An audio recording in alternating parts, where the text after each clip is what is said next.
how to pull yourself out of depression.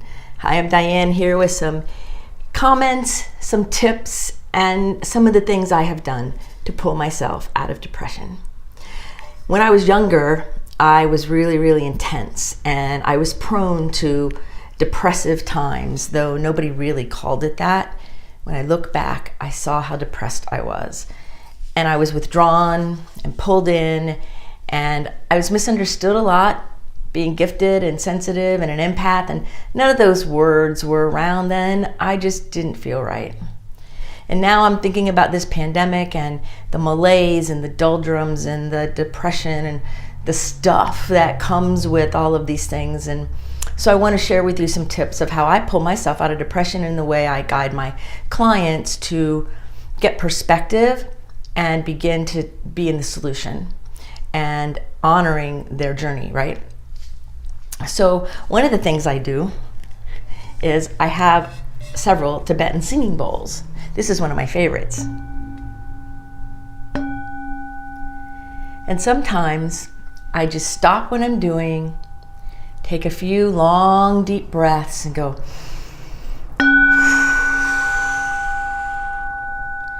and I allow the sound to go deep within and radiate out into the universe so that I can feel reconnected to myself again. It relieves a lot of the depression. But let me put this down. I love that bowl because it just calms my system. And we all have some kind of sound that feels really calming to us. Some people it's piano or guitar or a singing bowl or chimes. It matters that we start to learn what it is that feels good to us. So when you talk about depression, a lot of people mislabel it. They don't really understand it. They use that word as an umbrella term for feeling heavy or no motivation, not wanting to get off the couch. But there's agitated depression where somebody's going, and really when they slow down, they can notice that they're feeling heavy. There's lots of different kinds of depression and causes of depression, and this is not a podcast episode about all the diagnostic criteria. If you want that, put it in the comments and I'll give you one of those at another time. This is a podcast that I've designed to give you some real tips to pull yourself up, not to go into denial, not to medicate or avoid, but to give yourself permission to raise your energy. Because see, I look at depression on an energy frequency, I guess, is kind of like the subwoofers. It's really low and it's very heavy sometimes. And it's not all bad. It gives us a message, but sometimes we don't want to get stuck there, right? So I have 6 tips for you. 6 things that you can do to help pull yourself up. I have used these myself. As I've said, I have been really prone to these kinds of depression things throughout my life, particularly when I was younger and I didn't have as much understanding, but I can still feel that heavy energy. In fact, I've described it before, like I'm walking along, life is just fine, and this like heavy wet blanket just comes over top of me. And sometimes it's in an instant. Sometimes I feel it coming on slow.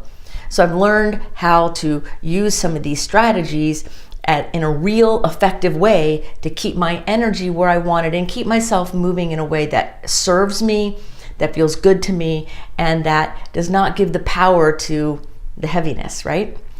So tip number 1 is to get really curious and to allow yourself to go, well, this is interesting.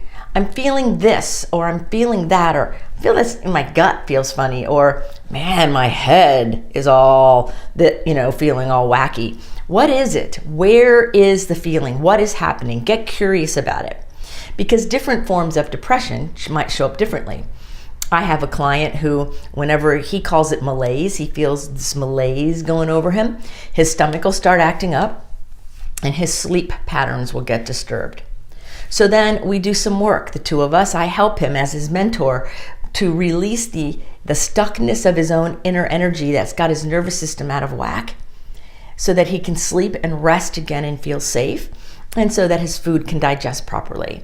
So there's strategies beyond the initial ones to help. And that's what I do all the time with people. So one of the things we want to do is get curious. What is this about? Is it something from the outside that I'm picking up on? Maybe because I'm an empath and I'm sensitive, or maybe it's me telling myself a story in my head that's creating it. Oh, it's going to be a rotten day. Oh, the weather's terrible. Oh, this, oh, that. Well, pretty soon you're going to start feeling heavy if your thoughts are heavy. So you want to get curious first and foremost, so that you then can decide what strategy you want to use. Or you may not want to do anything. You might want to say, it's okay if I feel a little bit poopy today and I don't feel so great. I can be okay with that too, because it's not all bad. We want to make friends with our emotions and our feelings and our experiences, because every part of you is vital and amazing and worthwhile. And there's no part of any of us that is wrong. So if you feel a little down, that's okay. You just don't want to get stuck there, okay? So tip number 2 is to realize that cardiovascular exercise is the number one antidote for depression. When our energy starts going down, the first question I say to myself is, when was the last time you moved? Like moved, not just walking around, but moving, so that my heart rate elevates, so that I can have cardiovascular movement. My lymph system can clean out the toxins in the gook that can make me feel depressed, right? My lungs can circulate more air so things don't get trapped in my system and I feel all heavy. That my muscles can move and work. And so it's so important to say, okay, when was the last time I was active? And if you haven't been active in a while and been doing cardiovascular something, whether it's cleaning the house, riding a bike, going to the gym, sometimes I just get up from my computer and I turn on some dance music and I dance around, or I do jumping jacks, something in order to move the body, because the brain chemistry adjusts immediately when you start doing cardiovascular exercise, raises up your energy, pulls you out of the depression, and cleans the toxins out of the body. It's necessary for our health. And these days where we're all home so much, or we're sitting around, or people always just doing electronics, they're not moving enough, and it's not good for us. We're meant to move a lot.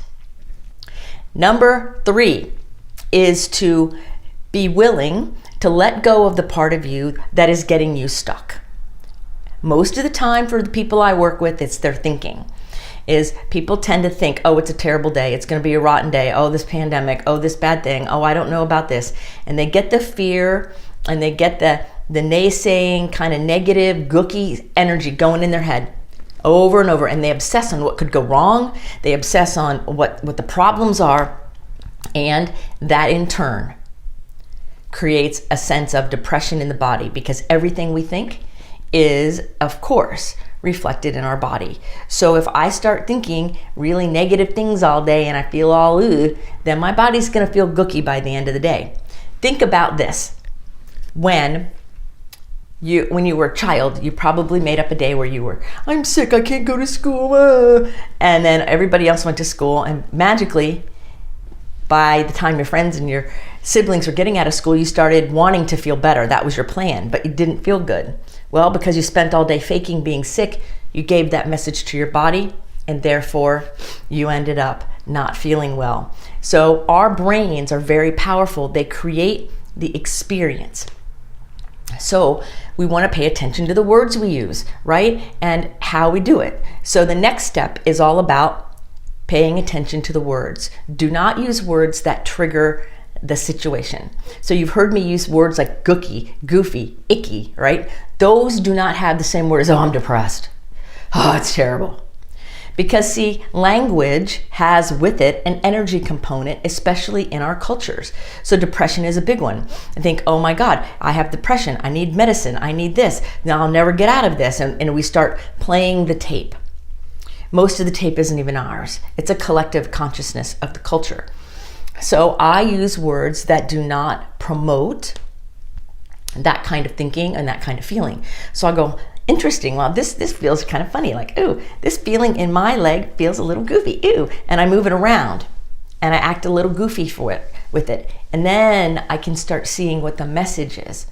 Or maybe my chest feels a little anxious. Instead of saying, oh, I have anxiety and creating a panic attack, which I see people do often, and then they make themselves mentally ill, when you could say, what's this tightness? let me take a few deep breaths here and let me get some air and expand my system and see if it stays. So we can combine the curiousness with really shifting our words around, using different language. I've had people come to me many times over my career as a therapist and as a mentor saying that they were depressed. And as I ask the second and third and fourth questions, I start realizing that a lot of the people simply either have a lot of negative self-talk, or the bigger issue is they're grieving. And grief is a conflicting, massive emotion. And if somebody is sad and they don't know what to do with the grief, it feels heavy. But we treat grief and malaise and depression maybe a little bit differently sometimes. So the label and the words can really make a difference in how you move forward. So I try to use words that do not have all those energy meanings so that we can see what's really going on a systemic level. Is the vagus nerve dysregulated and we need to get the nervous system together? Is your biology off because you're dehydrated or you're eating a bunch of junk food, right? Is your mind saying all kinds of things that are creating toxic emotions? Or are your emotions maybe conflicted and it's affecting the way you're thinking? Those are all very different. And we help people differently, and we help ourselves maybe a little bit differently. So step 5 is about being creative, right? And allowing yourself and giving yourself permission to seek solutions in multiple ways, because there's not one answer. There's never one answer. There's multiple answers, especially if you're gifted or you're an empath or you're sensitive, or maybe this has been an energy thing that's kind of been around. Like I have really heavy, intense energy naturally. I'm an empath. I feel everything, and it's really easy for it to start closing and boom, boom, boom, right? But what happens is now that I have much more awareness, I'll go, oh, okay, here we go. Stuff is trying to get a little goofy here. So I play a game or I make it fun. And then I start seeing solution and opportunity and possibilities that I couldn't see before. The curiosity, like I mentioned before, is what opens the door to possibilities that are greater than we think. And the sixth step, the sixth tip, I guess, I want to give you is to make sure you have help, support. Our human brain requires connection to others of the same species in order to thrive. Now, if we're isolated and we're all by ourselves all the time, then we might live, but we may not be thriving. So you want to have a buddy, or you want to have a mentor. That's what I do with people. Or you might want to have a coach. So a lot of people do coaching. You might want to have a therapist or a counselor, somebody who will listen to you unconditionally, hear what you're saying, and most importantly, hear what you're not saying. Because a human need is so important to be heard. And part of what people call depression is just they're not being heard. Either people are moving too fast, or there's a mismatch in language set, so they don't feel heard, or other people are hurrying. There's all different options. And so you want to find somebody who gets you, someone gets me, right? Or somebody that can hear you. And not only hear the words, but hear the feeling, hear what your spirit's saying, hear what you're not saying. You know, I have a couple people in my life that sometimes I might just call and start talking, and just the connection raises my energy and I don't feel so heavy and depressed. Other people I might call and say, boy, I really need somebody to listen to me because I've got stuff going on and I need to determine if it's real or not real, or do I get upset, or what do I do? Because see, our brains fill in all of the stories that we don't know the answers to. So our brains are always making up stories, and not all of them are true. So by speaking to another person and having other perspective and unconditional listening, deep listening to you, and you feel heard, then that's a game changer, because then you can begin to see more clearly the road and which of the many, many, many, many possibilities and opportunities are right for you in that moment. Now, it's also important to understand, I believe, that what worked for you before may not work now, and what didn't work before might work now. So it's important to have flexibility in all of this, right? I pull myself out of these heavy times by being flexible. Sometimes being an empath and taking on the energy, especially with this pandemic and just all the things going on, it's sometimes difficult for me to play. So I go skip around on purpose, or I make myself put the play energy going, whatever that might be. It doesn't really matter. It matters that I do it though, because we have to be willing to release the part of us that's trying to drag us down so that we can be elevated. Just like a hot air balloon with those tethers, that come down, we have to be willing to cut those tethers. Some people have what I call the badge of honor syndrome, right? Where I've lived through this terrible thing, or I've survived this terrible thing. And because they call themselves that and they use it as their identity, and it's their identifying marker of who they are, like I'm depressed, then if you're going to claim that is your identity, you have to be willing to let go of that as your identity, because you're more than that. You are not your depression. You are not any of your feelings. You are much greater than your feelings. You're much greater than your thoughts. You're much greater than any part of your physical being. You're much greater. So we have to be willing to let go of these things we wrap into our identity so that we can be free to be who we really are meant to be. And I think that's really the message in these kind of depression, malaise kinds of things. I work with a lot of people in my personal legacy program to say, okay, if we're feeling this heaviness and we're feeling this kind of gooky stuff, right? Then I go, okay, well, let's look at our personal legacy. Are we off base? What are we trying to bring to the world anyway? Have we even thought about it? And what are we gonna do? And so we start digging in and start finding out. And what I realize is when we're all living in authentic alignment with our personal legacy, with who we're meant to be, then the symptoms of depression, even if they try to come in like a storm cloud, keep on moving. They don't have a place to nest and rest on us and make us feel all heavy and dark like that blanket I talked about. So it's important, if you want to pull yourself out of these kinds of doldrums and things like that, to be open to the possibilities, to let other people support you in who you are, to watch your language, speak to the solution, not to the problem, right? Start looking around you in a curious manner for options and opportunities. And take time to breathe and go within and look within you. Because what I know is that you're fully equipped. You have everything you need for this life to thrive and be happy. So joy being your natural state, and hope being a sign of joy, right? Anything other than that's an altered state. So these kinds of depressive type feelings, they don't belong necessarily, just as a wave going through, but not as a permanent state or even a long-lasting state. So we're allowed to feel them, experience them, go within and get the message. Be curious and keep on going. And allow yourself to be free of the old part of you that is married to the dysfunction, the dysregulation. I call it familiar pain. Sometimes people get stuck in their familiar pain because they've known it so long that they don't want to let it go because they don't know what it's going to be like, even though they're miserable.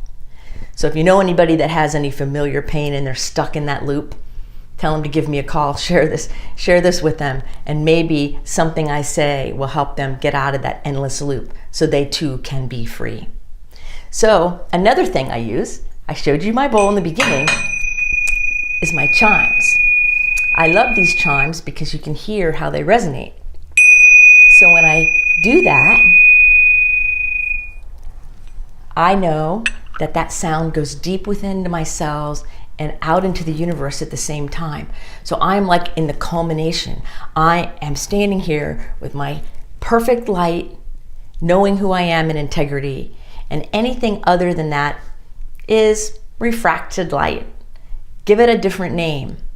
Change the words to free yourself so that you're not stuck. And let somebody be in your corner. Have somebody with you on your journey. Don't keep people away. The idea that we have to do things alone is not valid. It's a teenage time frame that we go through as we're growing into who we really are. We want to be interdependent. So align people with you on your path. whether they're paid professionals, whether they're friends or buddies. Have people in your inner circle. I have a combination of all of them. I have paid people in my life. I have other people in my life who are not paid, and I have colleagues. I have all different kinds of people that are on my journey with me. So you want to have people on your journey with you. So I hope these tips for how to pull yourself out of depression have helped you. And if there's any questions or you need anything from me, contact me, because I am always here to help bring people to their light, get you awakened, get you inspired, get you unstuck, so that you can be free and happy and feel the joy-filled life you are meant to have. So remember that until the next episode of Someone Gets Me, to keep your face to the sun so the shadows fall behind you. Remember, you're a rock star, and go out there and let your beautiful light shine like that beautiful lighthouse, and be all that you are meant to be, because you are uniquely qualified. You are uniquely equipped. I'll see you next time.